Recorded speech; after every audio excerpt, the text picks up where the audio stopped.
नमस्कार, मी श्वेता. महाराष्ट्र कॉलिंग मध्ये आपल्या सगळ्यांचं मनापासून स्वागत. भारतीय खगोलशास्त्रामध्ये नक्षत्रांविषयी खूप काही सांगण्यात आलेलं आहे आणि याच नक्षत्रांविषयी आज आपण जाणून घेणार आहोत. आणि हीच जी नक्षत्र आहेत विविध भागात विभागलेली आहेत. तिथी, काळ, वेळ, स्थळ यांच्या परस्पर संदर्भाने प्रत्येक व्यक्तीसाठी नक्षत्र निश्चित करून त्यानुसार रास ठरवली जाते.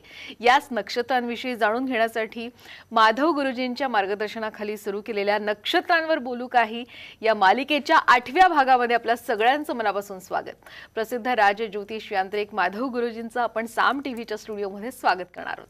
नमस्कार गुरुजी. साईराम. आदेश. आपण चर्चेला तर सुरुवात करणार आहोतच, पण याआधी माधव गुरुजी यांची ओळख मी पुन्हा एकदा आपल्याला करून देऊ इच्छिते. श्री माधव गुरुजी यांनी दिल्लीच्या शुक्राचार्य ॲस्ट्रोलॉजी सेंटर मार्फत ज्योतिषशास्त्राच्या विविध शाखांचा तब्बल 16 वर्षांचा अभ्यासक्रम पूर्ण करत राज ज्योतिष यांत्रिक ही पदवी संपादित केलेली आहे. एक गोष्ट आवर्जून सांगेन, हा प्रदीर्घ अभ्यासक्रम पूर्ण केलेले महाराष्ट्रामध्ये आजच्या घडीला फक्त 7 जण आहेत आणि श्री माधव गुरुजी हे त्यापैकीच एक आहेत. श्री माधव गुरुजी हे रायगड जिल्ह्यातील असून त्यांच्या घराण्याला ज्योतिष विद्याशास्त्राची 7 पिढ्यांची परंपरा आहे आणि श्री माधव गुरुजी हे 7वे वंशज असून ते घराण्याची ज्योतिषशास्त्राची परंपरा खूप छान पद्धतीने पुढे चालवतात. तसंच श्री माधव गुरुजी हे कायद्याचे पदवीधर सुद्धा आहेत. प्रतिभा ॲस्ट्रोलॉजी सेंटर हे पनवेल आणि दादर इथं स्थित असून श्री माधव गुरुजी या दोन्ही सेंटरमध्ये आपली सेवा पुरवत असतात. श्री माधव गुरुजी यांना भेटण्यासाठी आपण पनवेल या सेंटरवर सोमवार ते शुक्रवार या दिवशी आणि प्रत्येक शनिवारी आणि रविवारी शिवाजी पार्क दादर इथं त्यांना भेटू शकता. आणखीन एक महत्त्वाची गोष्ट मला तुम्हाला इथे सांगायची आहे ते म्हणजे श्री माधव गुरुजी यांना तुम्ही पुण्याला सुद्धा भेटू शकता. तिथे सुद्धा त्यांचं मार्गदर्शन तुम्ही घेऊ शकता. यासाठीची तारीख सुद्धा तुम्ही लिहून घ्या. 8, 9, 10 जुलै या दिवसांमध्ये पुण्याला ते असणार आहेत. तुम्ही आत्ताच तुमची वेळ तुम्ही बुक करू शकता. यानंतर थेट पुन्हा आपण नक्षत्रांविषयी जाणून घेणार आहोत. नक्षत्रांवर बोलू काही भाग 8वा आहे. आज आपण कोणकोणत्या नक्षत्रांवर बोलणार आहोत? आज आपण मॅडम मिथुन आणि कर्क राशीमध्ये येणारं पुनर्वसू जे नक्षत्र आहे त्या नक्षत्रावरती बोलणार आहोत. तुळा आणि वृश्चिक राशीमध्ये येणारं जे नक्षत्र आहे विशाखा, त्या विशाखा नक्षत्रावरती बोलणार आहोत. आणि कुंभ आणि मीन या राशीमध्ये येणारं पूर्व भाद्रपदा या 3 नक्षत्रांवरती आज आपण बोलणार आहोत. आणि ही तिन्ही नक्षत्र ही नेमकी कोणत्या ग्रहाच्या आधिपत्याखाली येतात? ही तिन्ही बृहस्पतीची नक्षत्र आहेत मॅडम. गुरुची नक्षत्र आहे ती. गुरु या ग्रहाच्या आधिपत्याखाली ही तिन्ही नक्षत्र येतात. आणि आता या तिन्ही नक्षत्रांची वैशिष्ट्ये आम्हाला जाणून घ्यायची आहेत. काय सांगणार? सर्वात पहिली गोष्ट म्हणजे मॅडम की बृहस्पतीची नक्षत्र आहेत. म्हणजे की बृहस्पती गुरु म्हणल्यानंतर आपण म्हणजे ज्ञानगंगा हे संपूर्ण आपल्या समोर येतं. किंवा गुरु हा ग्रहच प्रॉपरली असा आहे की त्याची शुभ फळं मॅक्झिमम असतात. म्हणजे तर त्यामुळे ह्या नक्षत्रामध्ये जन्माला येणाऱ्या लोकांच्या बाबतीत बघितलं ना तर अनेक प्रकारच्या व्हरायटी, अनेक प्रकारची लोक याच्यामध्ये तुम्हाला मिळतात आणि विविध क्षेत्रामध्ये मिळतात. म्हणजे जसं बाकीच्या क्षेत्रांमध्ये आपण सांगतो की या नक्षत्राची लोक ह्याच याच्यामध्ये मिळतील, म्हणजे की ह्याच कार्यक्षेत्रामध्ये मिळतील, तसं गुरु या ग्रहाचं अस्तित्व म्हणजे जिथे जिथे उपदेश आहे, जिथे जिथे ज्ञान आहे किंवा जिथे जिथे मार्गदर्शन आहे या सगळ्या ठिकाणी या नक्षत्राची माणसं आपल्याला आवर्जून जाणवतात. मग राजकारण असेल, समाजकारण असेल किंवा शिक्षण असेल, प्रत्येक क्षेत्रामध्ये तुम्हाला या नक्षत्राची माणसं 100% त्या ठिकाणी असतात. म्हणजे तर ह्या सर्वात महत्त्वाची गोष्ट या नक्षत्रांच्या बाबतीत ही आहे की याला लिमिटेड असं क्षेत्र नाही आहे की या लिमिटेड क्षेत्रातच ते असतील. ते मॅक्झिमम म्हणजे की सगळ्या क्षेत्रामध्ये तुम्हाला भेटतात. दुसरं म्हणजे की शुभ नक्षत्र आहेत. अर्थातच बृहस्पती त्याचा गुरु असल्यामुळे म्हणजे की गुरु या नक्षत्राच्या आधिपत्याखाली असल्यामुळे डेफिनेटली ती शुभ नक्षत्र आहेत. तिसरी महत्त्वाची गोष्ट म्हणजे की मुहूर्तशास्त्रामध्ये ह्या नक्षत्रांना खूप व्हॅल्यू आहे. म्हणजे वनस्पतीजन्य कुठलाही किंवा वनस्पतीशास्त्राचा कुठलाही निर्णय घ्यायचा असेल किंवा त्याबाबतच्या कुठल्या प्रश्नाचं उत्तर असेल, त्याबाबतचा कुठला मुहूर्त बघायचा असेल किंवा आपले शेतकरी बांधव आहेत त्यांना शेतीच्या रिलेटेड काही प्रॉब्लेम असेल आणि शेतीच्या रिलेटेड काही प्रश्न असेल तर तो उत्तर देताना किंवा त्याच्यामध्ये एखादा कालावधी सांगताना या नक्षत्रांचा आवर्जून त्याच्यामध्ये वापर केला जातो.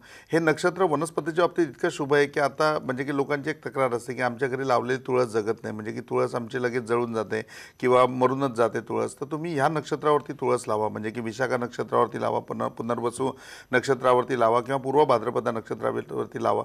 याचा डेफिनेटली तुम्हाला अनुभव वेगळा येईल. म्हणजे की ती तुळस तुमची व्यवस्थित म्हणजे की पहिल्यापेक्षा फुलेलही जास्त आणि मोठीसुद्धा होईल. याच्या व्यतिरिक्त घरी जर आपल्याला टेरेसवर किंवा आपल्या घराच्या बाहेर जर आपल्याला फुलबाग करायची असेल तर ती सुरुवात करायला ह्या नक्षत्रांवर तुम्ही करू शकता. ही नक्षत्र शेतीच्या किंवा वनस्पती शास्त्राच्या बाबतीमध्ये अतिशय शुभ येतात. त्याच्यामध्ये पहिलं पुनर्वसू येतं, दुसरं विशाखा नक्षत्र येतं आणि तिसरं पूर्व भाद्रपदा नक्षत्र येतं.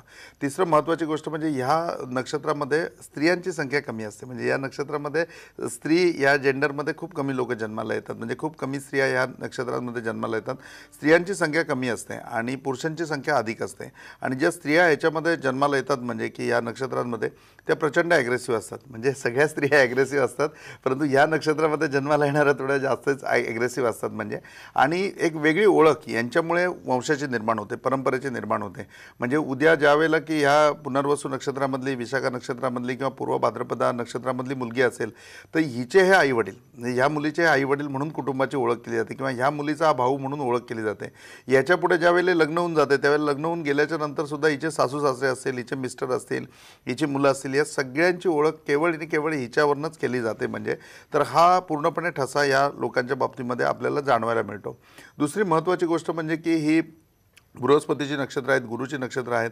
तर ज्ञानगंगा यांच्यामध्ये जसे अवतरते ना तसं गुरुचं कर्मफळ याच्यामध्ये पूर्णपणे मिळतं. आता गुरुचं कर्मफळ म्हणजे काय येतं तर अर्थ, काम, मोक्ष ह्या सगळ्या गोष्टी ज्या आहेत म्हणजे की धर्म, अर्थ, कार्य, मोक्ष हे जे आपले पुरुषार्थ आहेत हे पुरुषार्थ या लोकांमध्ये तुम्हाला पूर्णपणे आढळतात. म्हणजे ती स्त्री जरी असेल तरी ती स्त्रीचं कार्य तुम्हाला पुरुषाला लाजवण्यासारखं असतं. पुरुषापेक्षा जास्त त्या प्रतिभाशाली असतात आणि तेवढं कार्य करू शकतात. आणि निश्चितपणे या नक्षत्रात जन्माला येणारे पुरुषसुद्धा पराक्रमी असतात, योद्धा असतात, मोठे मोठे म्हणजे की आव्हानं घेणारे असतात.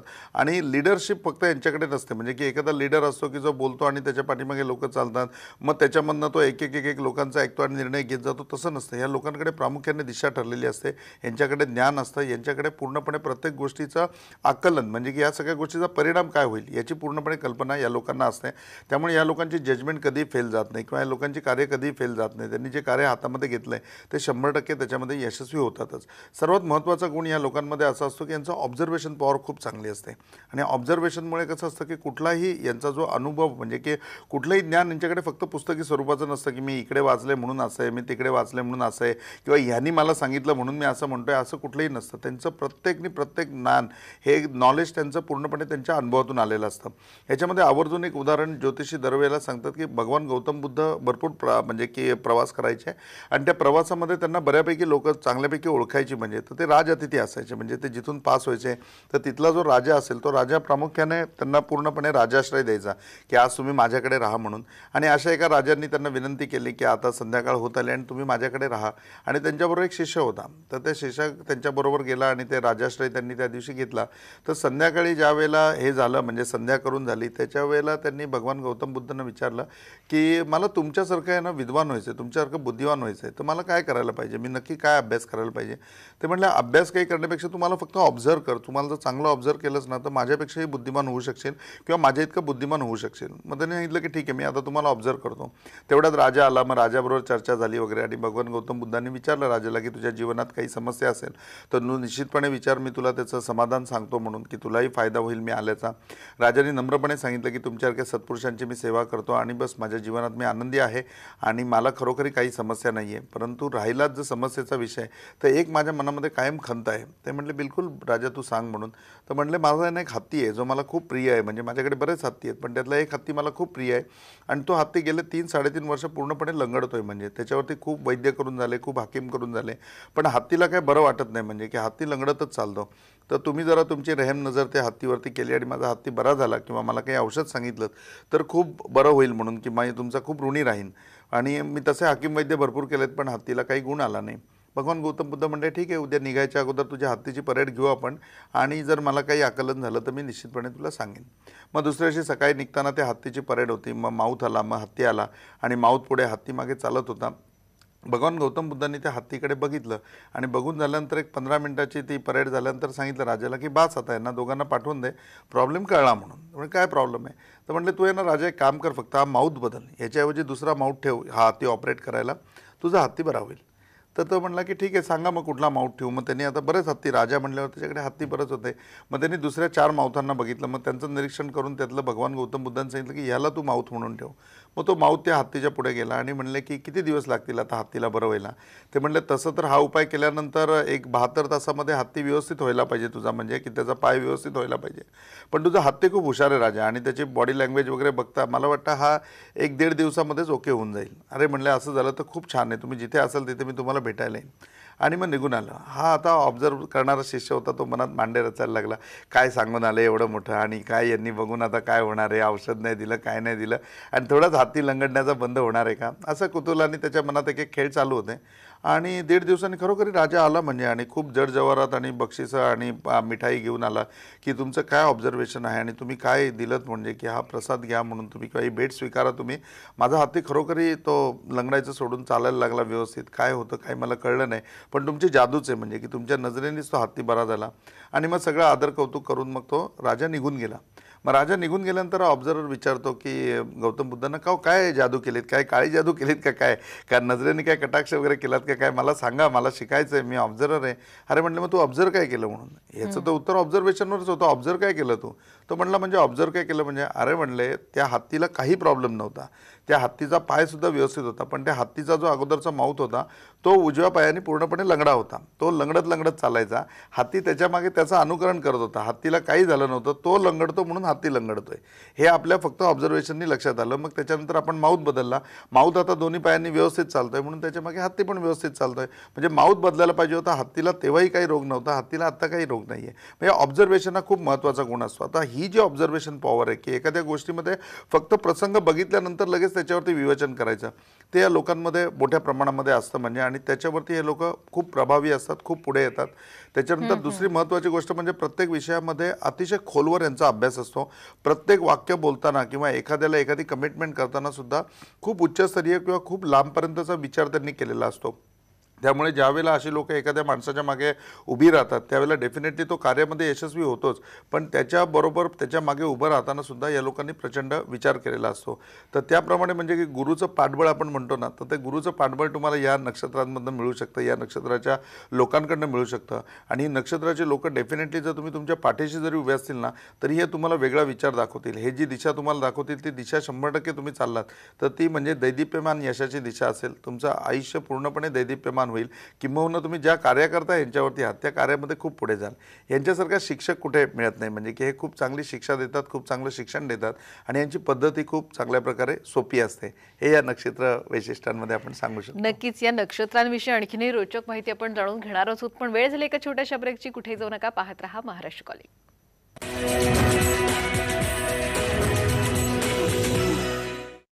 ब्रेक नंतर पुन्हा एकदा आपल्या सगळ्यांचं स्वागत. नक्षत्रांवर बोलू काही भाग 8 सध्या सुरू आहे आणि आज आपण जाणून घेतोय पुनर्वसू, विशाखा आणि पूर्व भाद्रपदा या 3 नक्षत्रांविषयी. आता सगळ्यात महत्त्वाचा प्रश्न ज्याची सगळेजण आपण वाट पाहतात, मलाही माहिती आहे, ती म्हणजे या 3ही नक्षत्रांवर येणारी जन्मलेली जी व्यक्ती आहे त्यांचे गुणविशेष काय असतात. व्यक्तींमधले गुणविशेष धरलं तर जसं आपलं पहिल्यापासून चाललंय की बृहस्पती, आणि मग तुम्ही नक्षत्र वैशिष्ट्य ऐकल्यानंतर प्रत्येकाला कुतूहल असेल की गुरुच्या नक्षत्रामध्ये कोण जन्माला येतं, किंवा याच्यात ज्यावेळेला सांगितलं की स्त्रियांची संख्या कमी असेल तर मग प्रत्येकाच्या मनात उत्सुकता असेल की मग स्त्रिया कोण या नक्षत्रावरती जन्माला येतात. तर पुनर्वसू नक्षत्रामध्ये महाराणा प्रतापांचा जन्म होता. महाराणा प्रताप या नक्षत्रावरती जन्माला आले. रामदास स्वामींचं सुद्धा हेच जन्म नक्षत्र होतं. रमण महर्षी अरुणाचल प्रदेशचे, त्यांचं सुद्धा जन्म नक्षत्र हेच आहे. म्हणजे माधव जुलियन कवी आपल्या सगळ्यांना माहिती आहे, तर माधव जुलियन यांचं पण हेच हे आहे नक्षत्र पुनर्वसू. आणि त्याचबरोबर म्हणजे की ह्या ह्याच्यात म्हणजे सवाई माधवराव यांचं सुद्धा नक्षत्र हेच आहे की सवाई माधवराव सुद्धा याच नक्षत्रामध्ये जन्माला आलेले आहेत. त्याच्यानंतर मग विशाखा नक्षत्रामध्ये अलेक्झांडर द ग्रेट ज्यांनी संपूर्ण वर्ल्ड जिंकलं ते अलेक्झांडर सुद्धा याच नक्षत्रावरती आहेत. आपले शाहू महाराजांचा सुद्धा हेच जन्म नक्षत्र आहे. शाहू महाराज सुद्धा याच नक्षत्रावरती जन्माला आलेले आहेत. आत्ताच्या याच्यामधलं अक्षय कुमारांचं पण हेच जन्म नक्षत्र आहे. अक्षय कुमार पण याच जन्म नक्षत्रावर जन्माला आले. प्रियांका गांधी याच जन्म नक्षत्रावरती जन्माला आलेले आहेत. आणि तिसरं ह्या गुरुच्या याच्यामधलं जे आधिपत्याखालचं नक्षत्र येतं बृहस्पतीचं ते पूर्व भाद्रपदा. पूर्व भाद्रपदा नक्षत्राच्या बाबतीत सांगायचं झालं तर पूर्णपणे म्हणजे संत नामदेव महाराज त्यांचा जन्म या नक्षत्रावरती होता. त्याचबरोबर म्हणजे की आपल्याला सगळ्यांच्या माहिती असलेले स्वामी रामकृष्ण परमहंस यांचा सुद्धा जन्म नक्षत्र हेच आहे. त्याच्यानंतर योगी आदित्यनाथ की जे नाव सगळ्यांना आता परिचयाचं आहे, योगी आदित्यनाथ सुद्धा याच नक्षत्रावरती जन्माला आलेले आहेत. ह्या व्यक्ती या नक्षत्रांवरती जन्माला आलेल्या आहेत म्हणजे. आणि ह्या व्यक्तींचा आता विशेष जर आपण बघायचं झालं की या नक्षत्रात जन्माला आलेल्या व्यक्ती कशा स्वरूपाच्या असतात, तर सर्वात महत्त्वाची गोष्ट म्हणजे की यांना ईश्वरी देणगी जी असते की यांच्याकडे प्रचंड पेशन्स असतात. आणि पहिलंच मी तुम्हाला सांगितलं की लोक खूप ऑब्झर्वर असतात. एकदा तुमच्याकडे ऑब्झर्वेशन आलं, एकदा तुमच्याकडे पेशन्स आले की जगावर तुम्ही मात करू शकता पूर्णपणे. आणि दुसरी गोष्ट म्हणजे की त्यांच्याकडे वेगळी एक हातोटी असते की त्या गोष्टीला हँडल करण्याची. त्यामुळे ते इतकं सुंदर हँडल करतात ना की कधी यांच्याकडनं समोरचा माणूस दुखावला जात नाही. आता याच्यामध्ये आपण एक सुंदर उदाहरण गुरु शिष्यामध्ये रामकृष्ण परमहंस आणि स्वामी विवेकानंदांचं घेऊ शकतो की ज्याच्यामध्ये स्वामी विवेकानंद म्हणजे की लहानपणीचे नरेंद्र खूप हट्टी होते, एकही स्कूल त्यांना घ्यायला तयार नव्हतं. आणि तेव्हा परमहंसांनी त्यांना ॲक्सेप्ट केलं की हो, मी या मुलाला घेतो म्हणून आणि मी याला शिकवीन म्हणून. आणि मग खूप साऱ्या कंडिशनमध्ये त्यांनी त्यांना प्रॉमिस केलं होतं की नरेंद्रची एकच हे होती की कंडिशन की तुम्ही मला देव दाखवायचा. आणि रामकृष्ण परमहंसांनी त्यांना फर्स्ट मीटिंगमध्ये कमिट केलं की हो, मी तुला देव दाखवीन म्हणून. आणि त्या गोष्टीवरती त्यांनी त्यांचं स्वामित्व स्वीकारलेलं होतं की तुम्ही माझे स्वामी आहात, तुम्ही माझे गुरु आहात आणि मी तुमचा शिष्य आहे. पण नरेंद्र म्हणजे की स्वामी विवेकानंद इतके अवघड होते की ते त्यांना प्रचंड त्रास द्यायचे. मग एक दिवस त्यांनी लेक्चरमध्ये सांगितलं की हा जो चातक पक्षी आहे हा वर्षातून एकदाच पाणी पितो, जेव्हा पाऊस पडतो त्यावेळेला. एरवी तो पाणी पित नाही. आणि स्वामी विवेकानंद संध्याकाळचे असे बसलेले होते आणि तेवढ्यामध्ये एक टिटवी ओरडत चाललेली होती आणि ती टिटवी पटकन पाणी पिताना त्यांनी बघितली. आणि त्यांनी जाऊन दुसऱ्या दिवशी सांगितलं परमहंसांना की अहो, चातक पक्षी आहे ना, एरवी पण पाणी पितो, मीच बघितलं आहे, काल त्याला बसलेलं होतं त्यावेळेला तो त्या तळ्यातलं पाणी पित होता. ते म्हणले हो नरेंद्र, खरंच तुला माहिती आहे तो चातक होता? हो म्हणले, बिलकुल मी बघितलं आहे, माझ्या डोळ्यांनी चातकच पक्षी होता. ठीक आहे म्हणले, बस मग माझ्या बाजूला. आणि रामकृष्ण परमहंसांनी त्यांच्या बाजूला बसवलं.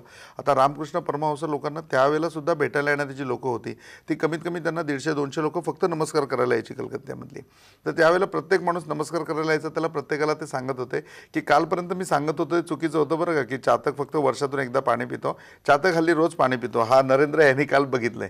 तर हे 5-6 वेळा झाल्याच्या नंतर इतके शरमले की 150 लोकांसमोर ज्या वेळेला होता, आता हे सांगितल्यानंतर लोक काहीच नाही बोलायचे, यांच्याकडे बघून हसायचे आणि निघून जायचे. त्यांना त्यांची चूक कळली म्हणजे. आणि मग नंतर परत त्या संध्याकाळी गेले, तळ्यावरती बसले आणि खूप रडायला आलं त्यांना. आणि मग येऊन परमहंसांची माफी मागितली दुसऱ्या दिवशी की नाही, माझी चूक झाली होती, टिटवी होती. अच्छा म्हणले, मग बाजूला. मग परत बाजूला बसवलं. परत ती लोकं आली, त्यांना प्रत्येकाला सांगितलं की मी सांगत होतो ते बरोबर हो का, आणि हा सांगायचा ते चूक आहे, जातका एक तास पाणी पितो, यांनी टिटवी बघितलेली. तर अशा प्रकारे खोड मोडण्याची जी पद्धत असते की हसत खेळत, म्हणजे की त्या लोकांना बिलकुल ते ध्रुवपदावरती आणतात, जो मेन संदेश आहे त्याच्यावरती आणतात. तर ही हातोटी त्यांच्यामध्ये असते. आणि दुसरी एक महत्त्वाची गोष्ट या ठिकाणी ज्योतिषी आवर्जून सांगतात, म्हणजे की एकदा एका शाळेचं इन्स्पेक्शन होतं, जे इन्स्पेक्शन करायला इन्स्पेक्टर येतात ते मुख्याधिकारी होते, म्हणजे मुख्याध्यापक होते, त्यांचे मित्र होते. तर ते म्हणले की आता तुझ्या शाळेचं इन्स्पेक्शन करायचं आहे, तर काय अख्खी शाळा जाऊन बघू म्हणून कुठला तरी एक विद्यार्थी आणून दे. आता या शाळेमध्ये न्यूटन शिकायला होता. आता न्यूटन म्हणल्यानंतर आपल्याला वाटेल की हा, ज्याने गुरुत्वाकर्षणाचा ग्रॅव्हिटी आपल्याला शिकवली, तो न्यूटन किती हुशार असेल. पण तो इतका मस्ती करणारा होता की हिशोबाच्या पलीकडे, म्हणजे अख्ख्या शाळेमध्ये तो एकदम विद्यार्थ्यांमध्ये पण आणि शिक्षकांमध्ये पण फेमस होता की हा सर्वात मस्तीखोर मुलगा आहे. तर एकाच मुलावरनं शाळेची परीक्षा घ्यायची. तर त्यांनी तिसरीच्या त्या क्लास टीचरना बोलवलं आणि सांगितलं की असं असं त्यांचं म्हणणं आहे, तर एकच मुलगा पाठवायचा आहे, तर अख्ख्या शाळेमधनं तुझ्या वर्गामधल्या न्यूटनला पाठव. तो म्हणला, हो तुम्हाला काय वेळ लागलं आहे का, तुम्हाला काय शाळेची मान्यता घालवायची आहे का, म्हणले न्यूटनला पाठवताय तुम्ही.